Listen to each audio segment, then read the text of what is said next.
vamos a comentar algunos puntos interesantes acerca de la psicopatía. La psicopatía, vamos a decirlo así, es de los términos más comunes y más utilizados, pero sobre todo más antiguos de la psiquiatría. Inclusive hay descripciones desde hace muchos siglos en los cuales se trataba de encasillar o categorizar a este tipo de personajes. Evidentemente, conforme la medicina se va haciendo una disciplina independiente de otras ramas del conocimiento humano, pues necesariamente se va enriqueciendo el significado y el concepto de psicopatía, ¿no? Necesariamente, como les decía, con el avance del conocimiento, se busca categorizar este tipo de entidades diagnósticas, ¿no? Muchas veces se prestaba a pues diferentes confusiones porque para fines prácticos psicopatía en griego significaba mente enferma. Entonces, como ustedes se podrán percatar, pues son padecimientos que tal vez tienen un significado muy amplio.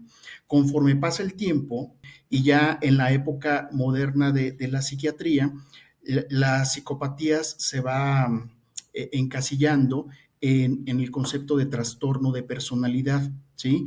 Y ya es para la época de los años 30, 40, cuando tanto psicólogos como psiquiatras empiezan a hacer más específico el diagnóstico y buscan hacerlo operativo. O sea, esto es que no fuera una descripción vaga, sino que empezara a tener ciertos tipos de criterios, pues para poder hacer el diagnóstico. Ajá. En este caso, por ejemplo, bueno, les decía, cuando hablamos de un trastorno de personalidad, como bien decía el doctor Landa, el desarrollo del ser humano, el desarrollo de la psique, pues es un proceso continuo en el tiempo, ¿sí? ¿Qué significa esto? Que muy probablemente la presencia de algún trastorno, algún padecimiento, pues no aparece mágicamente después de los 18 años, sino que se va gestando conforme el individuo se va desarrollando. Entonces, cuando hablamos de personalidad, como específicamente decía al final el doctor, pues tal vez una persona adolescente no podríamos hablar que tiene un trastorno de personalidad, sino hasta pasando hasta cierta línea del tiempo. Evidentemente esto ha ido cambiando. Ajá, porque muchas veces se considera que si tienes todos los criterios clínicos, pues obviamente se dé como tal el diagnóstico. Pero en particular en psicopatía, bueno, hablaremos que los individuos jóvenes, en este caso niños o adolescentes, pues tendrían más bien rasgos y evidentemente cuando pasan la etapa adulta pues ya aparece el trastorno. Entonces, alguna de las características pues es evidentemente el estilo de vida desviado, o sea, son personas que muy probablemente tengan digamos, conductas antisociales, transgresoras, ¿sí? Un estilo de vida parásito, o sea, que no trabajen, que no sean productivos, pero además, como parte del concepto, pues también hay una serie de factores emocionales que hacen característica la presencia de este diagnóstico, ¿no? Como decía bien el doctor, bueno, la ausencia de apatía, culpa, remordimiento, el afecto superficial, llegan a ser grandiosos, arrogantes, engañosos y manipuladores. ¿Qué significa esto?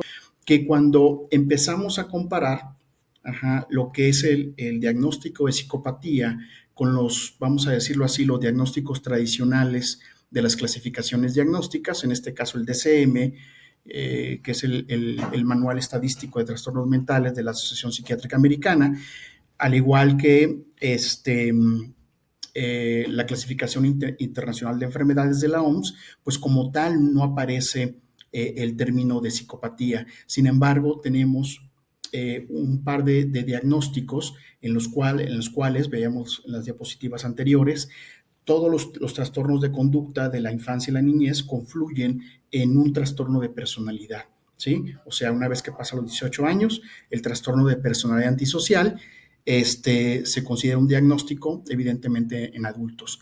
Sin embargo, las aproximaciones que se han hecho a través del DCM, a través de la CIE, pues básicamente lo que reflejan en sus definiciones es el producto, o sea, esto es, se centran mucho en la conducta antisocial, en la conducta transgresora. Ajá. Además de que son conceptos amplios, Muchas personas pueden caer en esas características.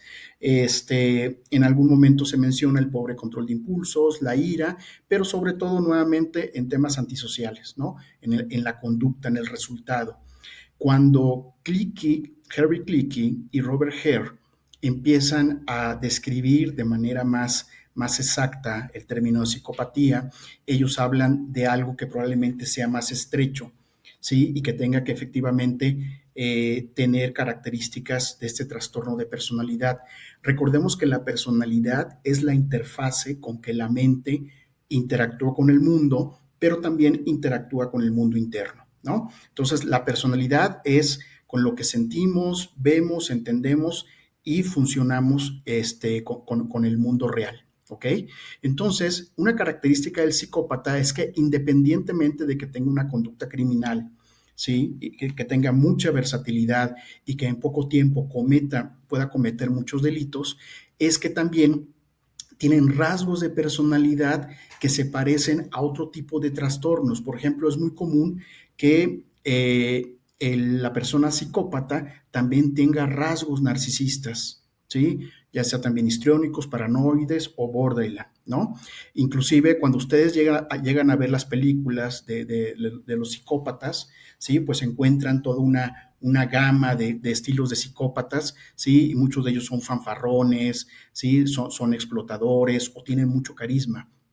Lo que habla es que este concepto va más allá del producto, sino que también se centra en la cuestión interpersonal y obviamente en las características de la personalidad. Entonces, ya por los años 80, Robert Hare, les decía, tomando todos los antecedentes de estudios de Herbie Clicky, inclusive pueden leer sus libros, hay varios libros de sus autores, y están interesantes porque hablan mucho de aquella época en que empiezan a estudiar todo este fenómeno, ¿no? Y esta es la primera versión de la PCL. La PCL es algo así como la Psychopathy Checklist, que es una lista de chequeo, efectivamente, es un inventario de preguntas, y en aquel momento se consideraban 22 rasgos característicos del psicópata, ¿no? Este, Nuevamente, si ustedes ven películas, pues ahí ustedes pueden ir punteando muchas de esas características. Originalmente, en aquel momento eran 22 rasgos, ¿sí? Y algunos inclusive hablaban sobre el diagnóstico previo de psicopatía. Cuando Robert Hare perfecciona la nueva escala, la revisión, años después, pues ya reduce los criterios a 20. O sea, en lugar de 22 pasa a 20 y a partir de ahí empieza a haber una serie de versiones, que también nos pueden ayudar, en este caso también a evaluar a adolescentes, ¿ok? Inclusive hay versiones cortas y hay versiones para utilización en medios laborales y medios forenses. Y con lo que voy con esto, pues es que se va perfeccionando y cada criterio tiene una calificación, ¿sí? Para ver el nivel de severidad, o sea, no es nada más que esté presente, sino que qué tan severo es el síntoma. Evidentemente, este tipo de escalas necesita un entrenamiento y la mayor parte de criterios se agrupan en dos factores, el interpersonal afectivo y el de desviación social o conducta antisocial, ¿ok? Y a su vez hay 4 facetas, ¿sí? La interpersonal, la afectiva, el estilo de vida, en este caso es un estilo de vida desviado, y la conducta antisocial, ¿ok? Y lo interesante de esta escala, bueno, es que ya hay algunas traducciones, ya hay una traducción al español castellano, ¿no? De España, digamos. Su servidor tuvo la oportunidad como trabajo de tesis hacer algunas, digamos, adaptaciones, como trabajo de tesis. Y bueno, muchos de estas criterios se agrupan en un total de 133 preguntas, ¿sí? Son preguntas que son de tipo compuestas, ¿sí? Y estas preguntas, con la información que ustedes tienen acerca del adolescente, lo que se hace es adecuar el cuestionario. Por ejemplo, hay preguntas que te hablan acerca de cómo te va en la escuela, qué idea tienen tus maestros de ti, ¿sí? La mayor parte son preguntas neutras para ir conociendo las características o rasgos de personalidad del adolescente, ¿sí? Eh, y conforme se va contestando las preguntas, ajá, se van puntuando los criterios, ¿sí? Lo interesante de esto es que conforme se va encontrando información, pues ese tipo de datos, ajá, puede tener un valor predictivo. O sea, esto es, en el caso de adultos hay un punto de corte a partir de 30, ¿sí? De 30 puntos, en el adolescente es de 35, y si esa persona en ese punto de corte, pues obviamente ya tuvo algún contacto con la ley, pues eso predice que más adelante en la etapa adulta, pues va a seguir presentando los problemas, ¿no? Entonces es muy interesante porque no solamente describe el fenómeno de psicopatía, la PCL, sino que también tiene un valor predictivo. Cuando se hace la versión para jóvenes, la Youth Version, que fue la que tuve oportunidad de conocer cuando hice mi trabajo de tesis, pues básicamente ahí lo que se hace es que se reduce el número de preguntas más que nada a la cuestión de tipo interpersonal y afectiva. ¿Por qué?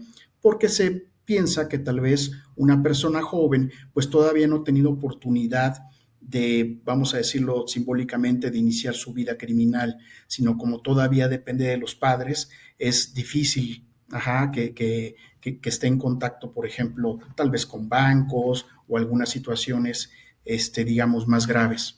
Entonces, esta versión lo que se hace es poner más énfasis en los factores afectivos e interpersonales.